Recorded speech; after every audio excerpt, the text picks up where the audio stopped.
Government education প্ৰগ্ৰেমৰ অধীনত অসম বিজ্ঞান প্ৰযুক্তিবিদ্যা আৰু পৰিৱেশ পৰিষদ তথা আৰ্যভট্ট বিজ্ঞান কেন্দ্ৰ মাজুলীয়ে যিটো প্ৰদৰ্শনী প্ৰতিযোগিতা কৰিছে সেইটো খুব গুৰুত্বপূৰ্ণ। কাৰণ মাজুলীখন আমাৰ ইতিমধ্যে বিভিন্ন ক্ষেত্ৰত মানে বেয়াৰ পিনে যাব ধৰিছে। তাৰে এটা প্ৰধান কাৰণ হ'ল আমাৰ যিবোৰ পেলনীয়া আৱৰ্জনা, এই আৱৰ্জনাখিনি যদি এনেকৈ মাজুলীত আমি পেলাই থাকোঁ তেতিয়াহ'লে এদিন গোটেই মাজুলীখন হয়তো আৱৰ্জনা হ'ব। গতিকে তেনেস্থলত আমাৰ জয়ন্ত মাধৱ কলিতা দাদাৰ যিটো প্ৰচেষ্টা, তেওঁৰ যিটো টীমৰ যিটো প্ৰচেষ্টা, এই প্ৰচেষ্টাটো শলাগ লৈছোঁ। আৰু এই প্ৰচেষ্টাত মই কেইটামান গুৰুত্বপূৰ্ণ মডেল মই আপোনালোকক দেখাবলৈ যত্ন কৰিম। এইটো এটা বনাইছে শংকৰদেৱ শিশু নিকেতন ৰতনপুৰ গায়ন গাঁও। এওঁলোকে বনাইছে আমাৰ যিটো পেলনীয়া পেনৰ যিটো মানে অংশ হয় সেইটোক তেওঁলোকে ধুনীয়া এনেকৈ পেন ষ্টেণ্ড বনাইছে। এইবোৰ বিভিন্ন কেপ হয়, সাফৰ হয়। তাৰ পাছত এওঁলোকে আনকি যিটো আমাৰ ডিগ্ৰেডেবল যিটো আমাৰ কাঠৰ হয় সেইটো পেলনীয়া। এইটো কিহৰ আছিলে? এইটো আমাৰ আইচক্ৰীমৰ যিডাল মাৰি হয় এইডালকো খুব ধুনীয়া ৰূপ এটা দিছে। ঠিক তেনেকৈ এইটোও বনাইছে। ঠিক তেনেকৈ আমাৰ যিবোৰ প্লাষ্টিক গিলাচ ইউজ এণ্ড থ্ৰ' যিটো আমি ইউজ কৰোঁ আৰু থ্ৰ' কৰোঁ, এইবোৰ এওঁলোকে ধুনীয়াকৈ এনেকৈ বনাইছে। তলত এইটো আকৌ বটলৰ মানে হয়, প্লাষ্টিক বটল হয় তেনেকৈ। ঠিক তেনেকৈ তোমালোকৰ আছিলে শ্ৰীৰাম বনমালী দেৱ হাইস্কুল হয়, এওঁলোকে বনাইছে। মই তোমালোকক নুসুধোঁ সময়ৰ প্ৰতি লক্ষ্য ৰাখি, এওঁলোকে বনাইছে এটা বটলবোৰেৰে এটা ডাষ্টবিন। গতিকে লগতে তেনেকুৱাও বিভিন্ন আছে, বহুত ধুনীয়া চব পেলনীয়া আৱৰ্জনাৰ পৰা বনোৱা হৈছে হ'লে বৰ্তমান সময়ত সেইবোৰৰ লগতে আমাৰ এই প্লাষ্টিক বটলটোৱে এটা ডাঙৰ সমস্যা সৃষ্টি কৰি আছে। গতিকে সেই বস্তুটোক আমি মানে প্লাষ্টিক বটলবোৰ অ'ত ত'ত পেলাই নিদি আমি এনেকৈ কিছুমান বস্তু কৰিব পাৰোঁ, বা যিটো বস্তু আমাৰ মাজুলীৰ মানে নৱ প্ৰজন্মসকলে এইটো কৰিব লাগিব, খুব মানে প্ৰশংসনীয়। এইবোৰ আমাৰ চামুচ হয় প্লাষ্টিকৰ চামুচবোৰ ধুনীয়াকৈ এনেকৈ বনাইছে।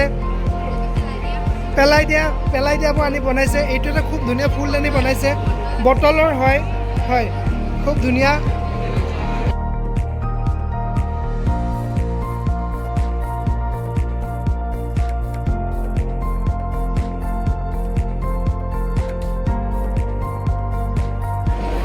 মাজুলী বুলি ক'লে মুখা, দক্ষিণ পাট হাইস্কুল।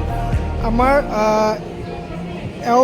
কি মিণ্টু দাস ক'লা মণ্টু দাস, এওঁৰ পৰা মই গোটেইখিনি নুশুনো কাৰণ সময়ৰ কথা আছে, গতিকে ময়ে কৈছোঁ। এইটো বনাইছে, মুখাটো খুব ধুনীয়াকৈ বনাইছে, ভাল লাগিছে। তাৰ পাছত এইবোৰ প্লাষ্টিক কিহৰ বনোৱা হৈছে? পলিথিনৰ। অ'কে, বঢ়িয়া। তাৰ পাছত এইটো ফুলদানিটো বটলৰ ফুলদানি খুব ধুনীয়া ফুলদানি এটা বনাইছে, ভাল লাগিছে। এইবোৰ সজাই থ'লে কিমান ভাল লাগিব গতিকে ঠিক আছে, আমি যদি মাজুলীক বচাব লাগে আমি কিন্তু প্লাষ্টিকৰ ব্যৱহাৰটো আমি খুব বৌদ্ধিকভাৱে কৰিবই লাগিব। গতিকে তোমালোকে এইটো নহয় যে এক্সিবিশ্যন বোলে কৰিছা, এক্সিবিশ্যনটো শেষ তাৰপিছত আমি প্লাষ্টিকবোৰ পেলাই দিছোঁ, তেনেকৈ নহয়। তাৰ পাছত এইটো কি হয়? এইখন আমাৰ মোৱামাৰী হাইস্কুল। এইটো যিটো বৰ্তমান সময়ত আমাৰ এওঁলোকে খোৱা এটা খুব প্ৰচুৰ বস্তু, এইটো ষ্ট্ৰিং। আৰু ষ্ট্ৰিংবোৰ আমি খাই পেলাই আমি কি কৰোঁ য'তে ত'তে আমি পেলাই দিওঁ ষ্ট্ৰিংবোৰ খাই আমি পেলাই দিওঁ, আৰু সেইবোৰ হয়তো নদীত যাব, নহয়তো খেতি পথাৰত যাব। গতিকে এইটোৰ পৰা এওঁলোকে এটা বস্তু বনাইছে, ভাল লাগিছে। ষ্ট্ৰিং হওক, কোকো-কোলা হওক, এইটো কি বুলি ক'ব? সৰু ল'ৰা ছোৱালীৰ খেলনীয়া বস্তু। তাৰ পাছত এনেকৈ এইটো প্লাষ্টিকৰে পলিথিন বেগৰে বনোৱা হৈছে। এডাল খুব ধুনীয়া মালা বনাইছে। এইটো প্লাষ্টিক বটলৰ এইবোৰ তেনেকৈ। এইটো ফিল্টাৰ বনাইছে। আমাৰ যিটো বটলবোৰৰ সাফৰ হয় সাফৰৰ এইখন অ আ ক খ, তাৰপাছত ABCD, তাৰপাছত 1 2 3 4 হিন্দীত লিখিছে। ধুনীয়া সাফৰবোৰ এনেই পেলাই দিয়াতকৈ এনেকৈ তোমালোকে বনাইছা, বঢ়িয়া। তাৰপিছত এইটো এটা এওঁলোকে অলপ আকৰ্ষণৰ বস্তু বনাইছে। এইটো কি আছিলে? এইটো আছিলে এই যে চিপছ খোৱাৰ পিছত চিপছৰ ভিতৰত কিছুমান মানে গিফ্ট দিয়ে, গিফ্টৰ দৰে বস্তু দিয়ে, আৰু সেই গিফ্টবোৰ ল'ৰা ছোৱালীবিলাকে খেলি উঠি পেলাই পেলাই দিয়ে। গতিকে এওঁলোকে সেইটোক এটা ভাল মেছেজ দিছে যে সেইবোৰ এওঁলোকে তেনেকৈ, এইটো এটা মানে সৰু বাচ্ছাৰে যেন লাগিছে, এনেকৈ খেলি থাকে যে ড'ৰবেল। অ'কে, ড'ৰবেল। ইয়াত সাফৰ আছে, ইয়াত এনেকৈ এইবোৰ ঠাণ্ডা চাণ্ডা এইবোৰৰ সাফৰ আছে। গতিকে মাজুলীক যদি আমি বচাব লাগে আমি পেলনীয়া সামগ্ৰীবোৰ আমি এনেকৈ কৰিবই লাগিব, ৰিউজ কৰিবই লাগিব। ইয়াতেও আমাৰ বিভিন্ন প্লাষ্টিকৰ সাফৰ। এইটো কি হয়? প্লাষ্টিক বটলে ন? প্লাষ্টিক বটলটোৱে বনাইছে। এইখন হ'ল আমাৰ কি নাম? হাৰিঘাট ৰংগালী বাহাৰ হাইস্কুল। ঠিকে আছে, আমাৰ উঠি অহা প্ৰজন্মবোৰে এইবোৰ বনাইছে, খুব ধুনীয়া। তেনেকৈ এইটো পেলনীয়া সামগ্ৰী সম্পদ হিচাপে উপযুক্ত ব্যৱহাৰ, বঢ়িয়া। এইটো এটা পেলনীয়া, কিহৰ পৰা বনোৱা গৈছে? এইটো নাৰিকলৰ পকৰা, খুব ধুনীয়া ৰং এটা দিছে। তাৰপাছত আমাৰ এনভাইৰনমেণ্ট এডুকেশ্যন প্ৰগ্ৰেমৰ আণ্ডাৰত যিটো প্ৰদৰ্শনী হৈছে, প্ৰদৰ্শনীটোৰ থিম আছিলে sustainable and waste free eco' club campus. গতিকে ইয়াতে মই কেইটামান ৱেষ্ট ফ্ৰী মানে ৱেষ্টক কেনেকৈ মানে কিবা এটা আমি কনভাৰ্ট কৰিব পাৰোঁ তাৰ ওপৰত বনাইছে। কি স্কুলৰ নামটো কি কৈছিলা? শ্ৰীমন্ত শংকৰদেৱ হাইস্কুল। এওঁলোকে আমাৰ পেলনীয়া বটলবোৰৰে এইটো কি লাইফ জেকেট ন? লাইফ জেকেট বনাইছে। এইটো এটা ভাল কাম কৰিছে। তাৰপাছত ইয়াতে বনাইছে এইবোৰ প্লাষ্টিক বটলবোৰ কাটি খুব ধুনীয়া ৰূপ এটা দিছে, ভাল লাগিছে, দেখিবলৈ ভাল লাগিছে। এইবোৰ বনাইছে এচিড ট্ৰেইন। স্কুলখন আছিলে Meragarh ND higher secondary school. মাজৰ দেউৰী ট্ৰাইবেল হাইস্কুলে এটা বনাইছে, জলাভূমিৰ সুৰক্ষা, পৰিস্থিতি তন্ত্ৰৰ ৰক্ষা আৰু পৰম্পৰাগত চিকিৎসাৰ কিছু বনৌষধ আৱাস। ইয়াতে তেওঁলোকে এটা মডেল বনাইছে, এইটো জলাভূমিৰ। আৰু মাজুলীখন যিহেতু জলাভূমি হয়, আৰু জলাভূমিখিনিক পৃথিৱীৰ আমাৰ যকৃত বুলি কোৱা হয়, মানে কিডনী বুলি কোৱা হয়। কিন্তু আজি বিভিন্ন কাৰণত এই জলাভূমিবোৰ আমাৰ বিনষ্ট হ'ব ধৰিছে। গতিকে তেনেস্থলত তেওঁলোকে যিটো মডেল বনাইছে, এই মডেলটো বহুত গুৰুত্বপূৰ্ণ হয়। আৰু উঠি অহা মাজুলীৰ নৱপ্ৰজন্ম, তোমালোকে এই বস্তুটো যে বনাইছা, এই বস্তুটো এটা মডেল হিচাপত নহয়। এই বস্তুটো আমি যদি মাজুলীক ৰক্ষণাবেক্ষণ দিব লাগে, অকল মাজুলী পেলে নহয়, পৃথিৱীৰ আমি য'তে নাথাকোঁ কিয়, যদি পৃথিৱীৰ পৰিস্থিতিটো আমি ভালকৈ ৰাখিব লাগে, তেতিয়াহ'লে আমি এইবোৰ আমি কৰিবই লাগিব। তাৰপিছত ইয়াতে বনাইছে এওঁলোকে বটলৰ পৰা ধুনীয়া প্লাষ্টিকৰ বটল কাটি বনাইছে। এইটো থাৰ্মকলৰ নেকি? এইটো এটা থাৰ্মকলত ধুনীয়া বনাইছে। বৰ্তমান সময়ত থাৰ্মকলটোও খুব এটা সমস্যা। এইটো যদি অলপ, এইটো অৱশ্যে বগাই হয়, ইয়াত আমি আৰু কিছুমান বেলেগ বনাব পাৰোঁ, ৰং কৰিলে ধুনীয়া হয়।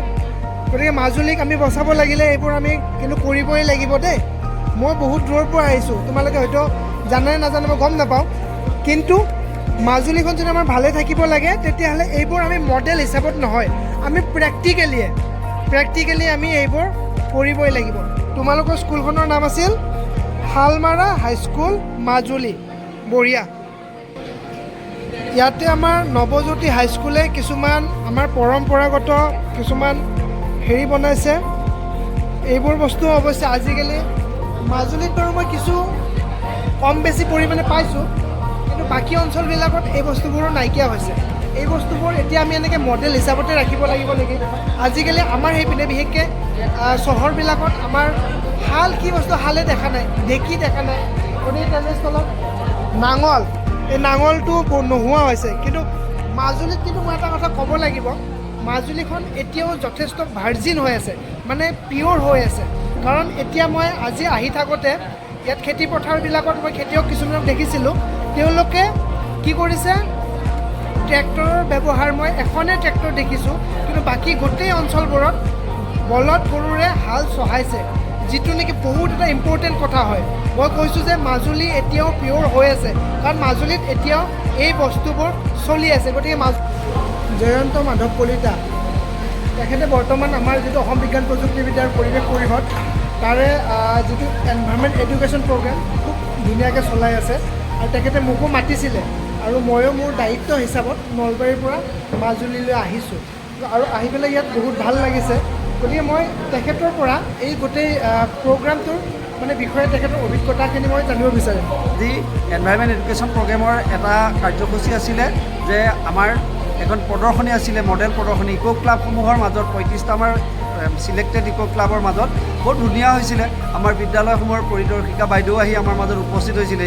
জেংৰাইমুখ মহাবিদ্যালয়ে সকলোৱে সহযোগিতা আগবঢ়াইছে আৰু আমি এতিয়া ক'লোৱেই ৰাজেশ দত্তক আমি নলবাৰীৰ পৰা নিমন্ত্ৰণ কৰিলোঁ। তেখেতেও বৰ সুন্দৰভাৱে ছাত্ৰ ছাত্ৰীক বুজাই দিলে।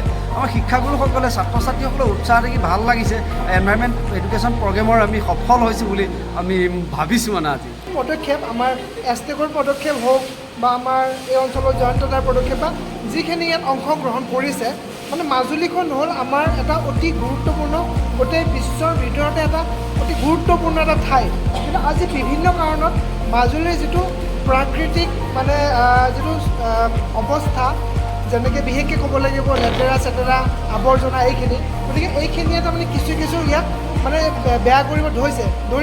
গতিকে এইখিনি সময়ত মানে এই আমাৰ উঠি অহা প্ৰজন্মসকলৰ যিটো আজি এই প্ৰগ্ৰেমটোৰ আণ্ডাৰত যিটো তেওঁলোকে ইয়াত প্ৰদৰ্শনী কৰিলে, সেইটো যথেষ্টখিনি উৎসাহজনক আছিলে আৰু যথেষ্ট এইটো কিন্তু ইয়াত প্ৰয়োজন আছিলে। কাৰণ এইটো প্ৰদৰ্শনী নহয়, আচলতে এইটো হ'ল আমাৰ মাজুলীৰ কাৰণে ভৱিষ্যতে যাতে মাজুলীখন ঠিকে থাকে তাৰ কাৰণে এইটো এটা অতি গুৰুত্বপূৰ্ণ এটা বিষয়।